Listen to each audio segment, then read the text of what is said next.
अस्सलामुअलैकुम दोस्तों, welcome back to our channel find Urdu.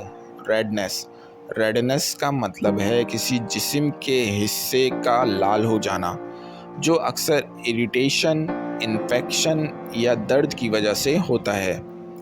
Redness अक्सर स्किन या आँखों में होती है जब कोई एलर्जिक रिएक्शन या फिज़िकल ट्रॉमा हो।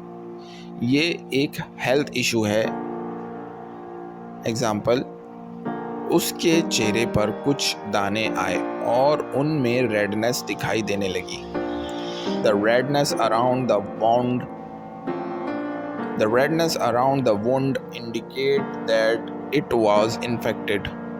जख्म के इर्द गिर्द की रेडनेस ने इस बात का इशारा किया कि वो इन्फेक्टेड था। तो दोस्तों, रेडनेस का मतलब है किसी जगह का लाल हो जाना, जो अक्सर इरिटेशन या इन्फेक्शन की निशानी होती है।